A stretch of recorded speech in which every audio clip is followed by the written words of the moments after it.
Hello, this is Jon Speelman with a video version of my latest column on ChessBase, which is coming out on Sunday, August the 15th. And I've called it Initiating Fission. I'm just going to check that we have got a recording on. And we have. Good. So I'm really talking about the balance between energy, which is, the initiative and things, and material. And in this column, and I started by talking about when I was Nigel Short's second in 1993 when he played Garry Kasparov. And my main job was sparring with Robert Hubner, who's a wonderful defensive player, quite materialistic, whereas I believe in sacrificing more. So what happened was that Nigel had decided that he was going to play Bishop c4 against Kasparov's favourite Najdorf. And he did so with quite a lot of success, and my job was to blow the Najdorf up, and Robert's was to take the material and laugh at me. And I was really impressed how well he defended. I have no idea, I'm afraid I can't remember the analysis, and nowadays it would probably be rubbish because if you stuck a computer on. But this was pre-decent chess computers. So we had to do it by hand, which was very good for us, very interesting. And so, yeah. And then I said, well, I prefer to have an intact position. Although Robert defended so well, I am an initiative player rather than a materialistic player. So normally I would much rather have a nice position with the advantage and everything intact than an extra piece and being attacked randomly. I mean, not if the random attack is ridiculous, of course, you just have to take the money and run. But if gives real chances, then I don't like it very much. And then I said, well, of course, nowadays we have AlphaZero, though actually AlphaZero lost the last series against Stockfish, the calculating machine, against the intuitive thing. Unfortunately, I suppose I think the intuitive machine is rather more fantastic than sheer calculation, but it lost 156 to 44, I believe. It lost in the last 100 game series it played against Stockfish. They both play on the same hardware, I think, these LC0, which is a successor to AlphaZero. What's a PC-based one. And then I said, well, Carlsen, when he loses, he normally gets fairly cross, and what he does is he beats people up at Blitz. But when he lost in the World Cup, instead he had a match immediately to play against Vladimir Fedoseev, and he bashed him, and he sacrificed the exchange in both games. And I've given them, I know they're very recent, but there we are. I've given them, and we'll have a little look at them. And then the other games I've got, I've done a few columns here about Mikhail Tal, and at least one of them I whinged because I couldn't find the book that I use, that I had when I was a kid. It's this one, actually. Eventually I found it for some completely different reason. Let's just see if that is showing on your screens. And it is, yes, okay. Peter Clark's, look, Mikhail Tal's Best Games of Chess by Peter Clark. Right, so that's the book I had on my bookshelf when I was a kid, and of course a lot of it's wrong nowadays, but it's still very interesting. It's a great book, and I've started putting it into a database, but I only got a few games in, and then I found something else which was even more important than doing that. But I have got one of his early games where he was a mere 2 knights down when he started kicking, and he did very hard. And to finish off, I've got a game from the Smyslov Memorial Tournament, which is where a queen goes on the rampage as well. Right, so let's get to the games. Sounds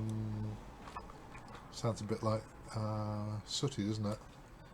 Easy, let's get busy. Right, this is Fedoseev Carlsen, and Fedoseev played h4, which is an anti-Grunfeldy thing. Because if you go d5 at once, of course, c6 is suggested actually by engines, which is interesting. I didn't know that. But there we are. I guess you can maybe play h5 in this position. then try to take a pawn. I thought h5 would be... What happens after h5? What does the great engine say? I'm going to ask the engine now. What I'm not going to do today is to correct my spelling, because I know then you have a picture of me.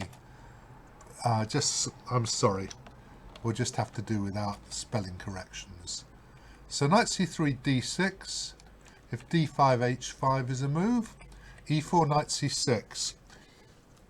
And this is a nice move here because it takes advantage of the fact that on h4, this pawn can't go backwards to h3 to defend g4. So, nice move. Apparently there was an earlier game in the World Cup, which I didn't know, Sam Shankland against... who did he beat? Peter Svidler. Where Svidler apparently in this position, which I've just got to, Queen b6 was a bad move, Queen b5 was apparently okay. I mean, I'm just, it's not that important to me. It's an interesting game. So that was a game earlier in the World Cup, but Carlsen played knight c6, d5, so knight g2 was Shankland's move. And now, of course, if you play f4, then knight g4, and you can't kick the horse, which is with the pawn anyway, which is bad luck. h5, nice move, cementing g4. And he took with the pawn, which is, I think it's the more aggressive move. If you take with the bishop, then, well, he wouldn't have got what happened in the game, but black would be quite comfortable, I think. This, you're hoping to move the bishop and play f4, f5 or something. Carlsen played king h7 to stop the exchange of bishops. I suppose I should say that, to prevent the exchange of bishops. Okay, that I should say. And f5.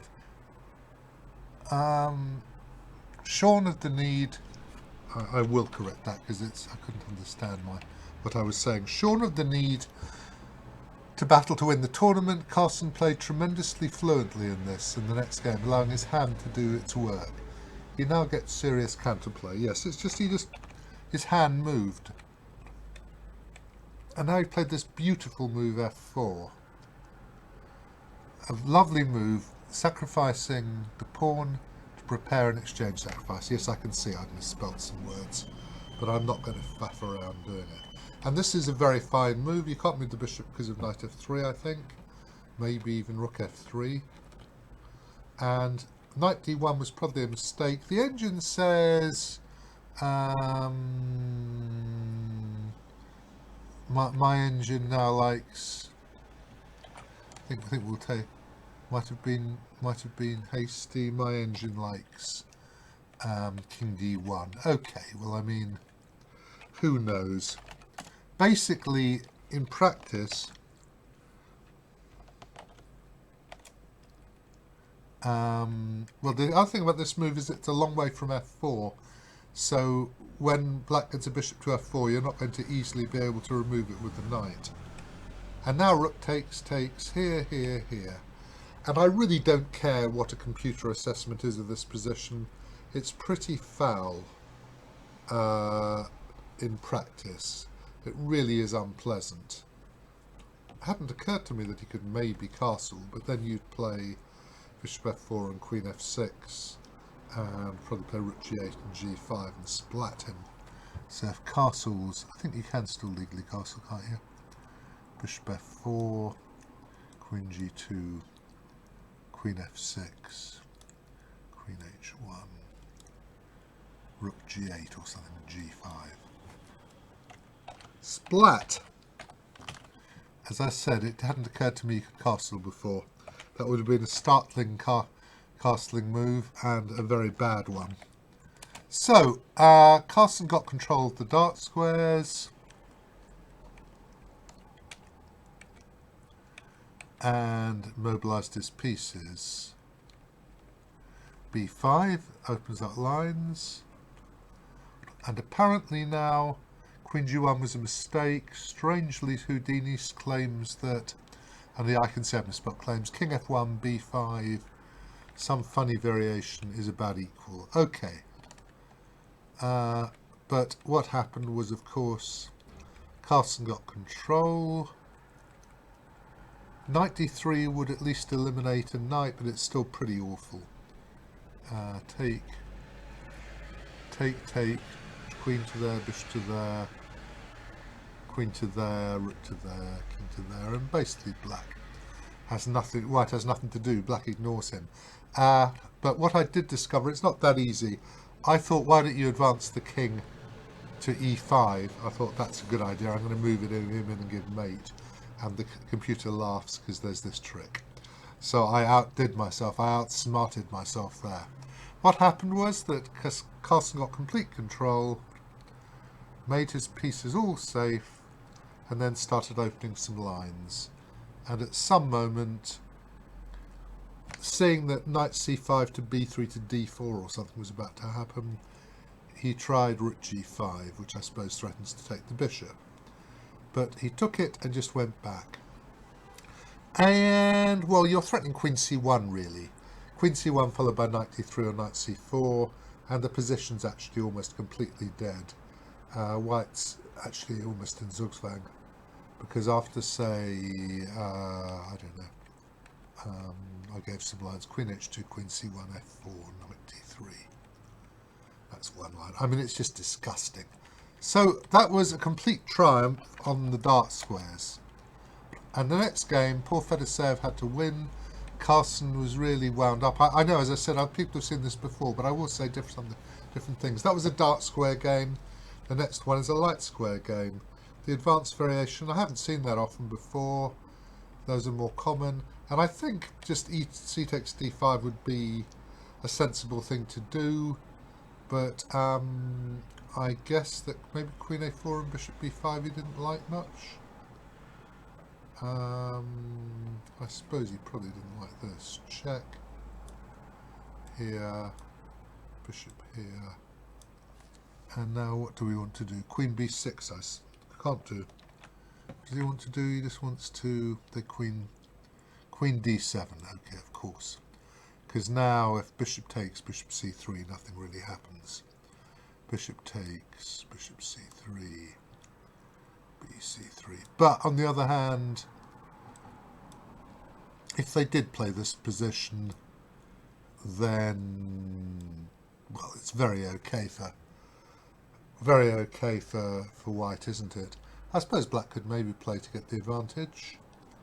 All right, but he what happened was he goes queen d8 to make room for the knight, but white has a lot of time. I'm not sure if bishop g6 is entirely right. Maybe castling was better.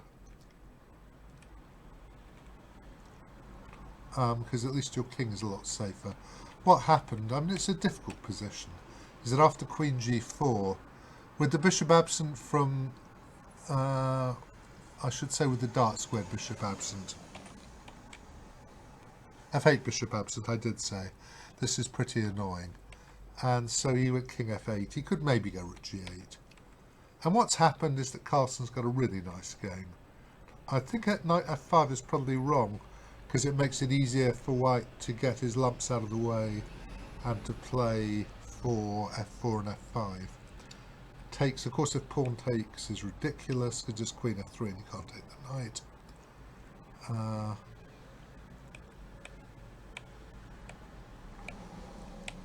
Bishop d2, rook d8. If pawn takes a5 would at least, and if you go takes, bishop b4, knight c5, queen takes d4 is pretty bad. b6, just plus over line, I suppose. Well, allow plus over line. It's not completely awful for black. I mean, basically he's playing a rook down for a very long time. He's playing with this ghastly rook on h8. Okay, so let's continue. I mean, f4, good move, knight b6. Again, engine suggested knight e5, which is quite clever, because you get all your bits back. It's just that here, because of the rook on h8, again, you're lost. It's not that, you know, your position's a crock, basically. And you could try rook d3, but just bishop e3. I mean, eventually it takes such a long time for black to get organised that his position's awful. Okay. Now, actually, the engine just think about playing bishop takes d5, but this is good as well. And here, Houdini and his mates were all screaming for queen h3, which is quite a difficult move to see, I think. Because after knight takes, basically you're winning. And with the queen there, you get to sacrifice at once. What happened was this, also very good for white. I mean, engine's quite like g4, but no human being would play that. King g8, d6. And it's just, for one pawn, white's got a huge position. And he's got a plan, and the plan is to take that bishop on f5. Rook f5, queen takes. So if queen takes, rook, bishop b5, says the engine. Rook back, c4 doesn't help very much. And you're just going to go and take an f5, and it's going to be winning. Because the centre pawns are so strong, it's just a disaster, really, this position for black. So what happened was they got to this position, and here he should have gone queen e8. a6 looks okay. It's inviting white. Maybe he hoped he'd play bishop e6 and make a draw to win the match. But why would you? Carlsen, after a little think, but I said in a bullet game he would have played this move in a microsecond. Played this. If king takes, if rook takes. It's utterly and totally vile. You just look at it and it's almost too horrible to look at, isn't it, really? Almost too disgusting. Too revolting.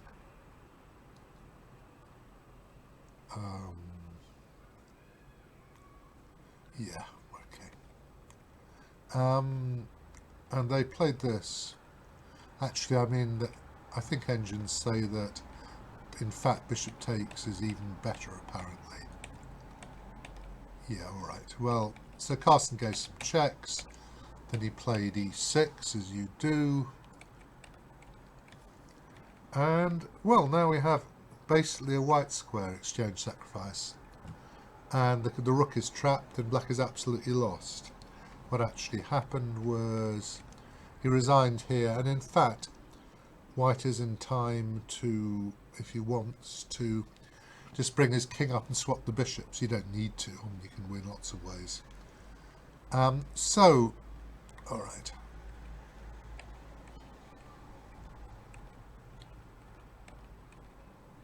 And you may to move before black can to their bishop checks here, and we might as well do this. Why not? And there you are. Absolute horror. Utter horror for black. So another fine game on the white squares. So now we move on to a game by Mikhail Tal, and then a very recent game. This is when Tal was about 16 in a Latvian championship, Riga 53. So I believe he was born in 36, November 1936. So presumably he was 16. And I say there were some notes in French which I lifted from Megabase.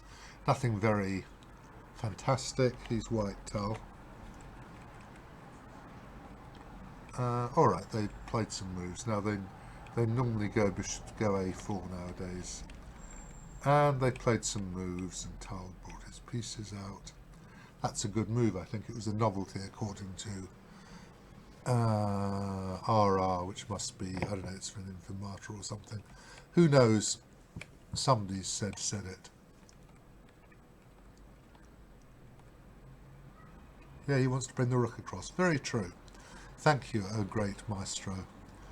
And now they're saying rook a8, h4 here, h5 here. This is a better ending for white. Okay. But in fact he went f6, h4, rook 1 to f3, says the notes from the French people. And the idea of this is that after here you get to take queen e7 is better, okay, apparently. And white's won a pawn, but black has still got quite a good reasonable position.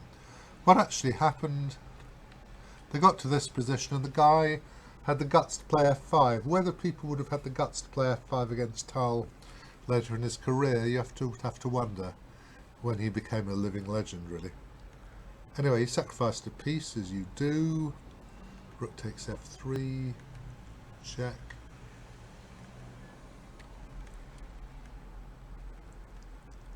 Some variation. Unclear is optimistic for white in theory, but maybe not in practice.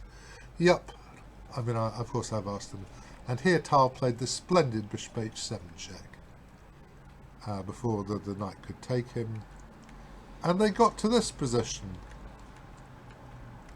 And basically it's unsound. Rook d8 should be winning for black. Yeah, all right. King h2, that's a great move. That's Tal, that's saying, well, I don't have a good move, so I'm going to play something sensible to cause as much trouble as possible. And now the engines say queen d2, h7 check takes, queen takes knight, check, rook h3, knight f6, exclam. But you can still do this, rook e6, and the game continues. After king h2, Tal's opponent was invited to play a move, and he played a bad one. He played rook e7, which is a blunder. Rook h3, threatening Ragnarok. Rook d3, queen to there, and the lovely queen takes e4. And it all falls apart for black, as I said. He resigned. Tal was lucky, but he normally was. And he was great. And a lovely man as well. Right. Last game, this has just been played, when was it? 9-8, and we're 15-8 we're doing this, so less than a week ago. And this is black, who's a very tricky Armenian guy in the Smyslov Memorial. Strange move, and not ridiculous. I said I found, I use a database of modern, I don't always use Mega. The database I had, there were 50,000 games with this, of which 18 had knight e4, I think. And the idea is to threaten bishop b4, and white didn't believe him. Taking up the challenge, black is now able to win white's queen, but must surrender a rook and 2 minor pieces for her. Great move. And I first started looking at this game in this position, and okay, in a minute I would have worked out what happened, but I looked at this and thought, this looks like a construction task. How do you reach this position? Anyway, run the Grandmaster game. Castles c5. If bishop a3, c5, rook a8, queen b6, knight d2, queen c6. Tees up to play b5, and actually is quite good for black.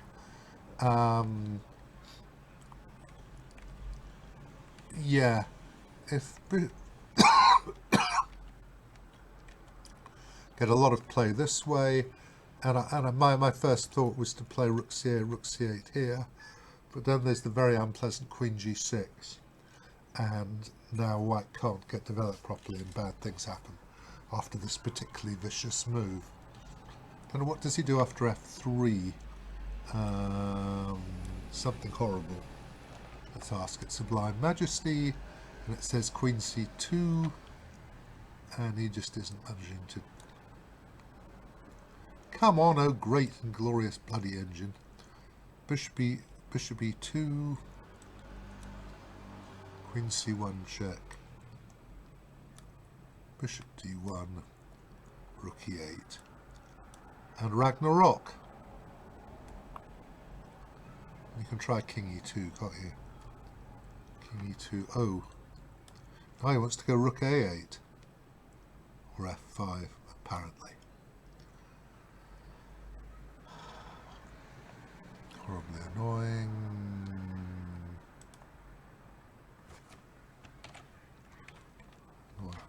When I consulted its sublime majesty again.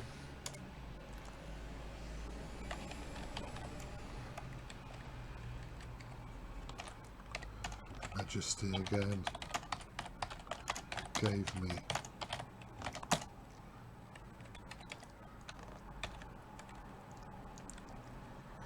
exclam. Okay, Queen d7 was played, Queen up, and Bishop d7. If you swap rooks, then Queen a2 check is just too much, unfortunately. You're just taking too many boys. It just isn't really playable. It's not obvious, but I can believe it. That you are taking the house and the garden as well. So he actually went rook a1, but now b5 is a great move.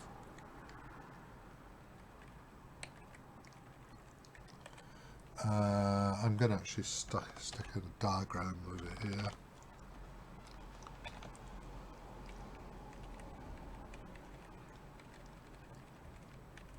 And I'm going to say a move before white is ready.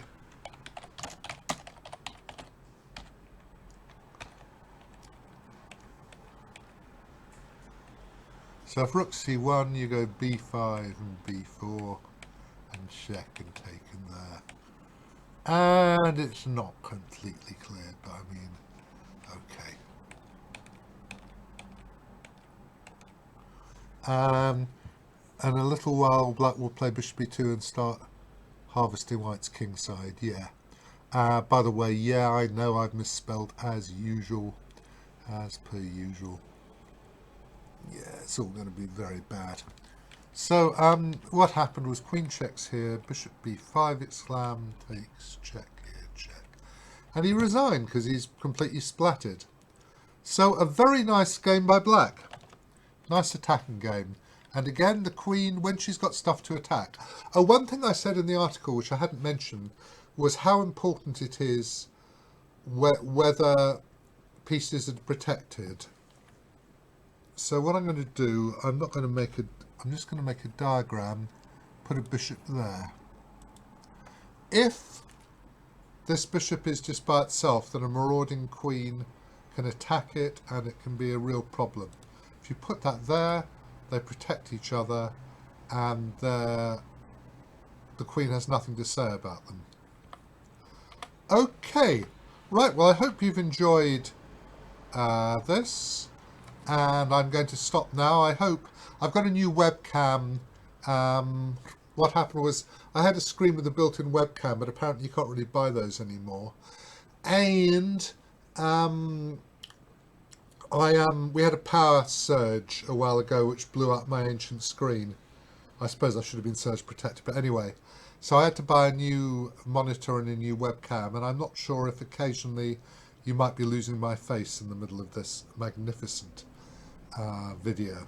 If you are, then I apologise at the lack of mugshot.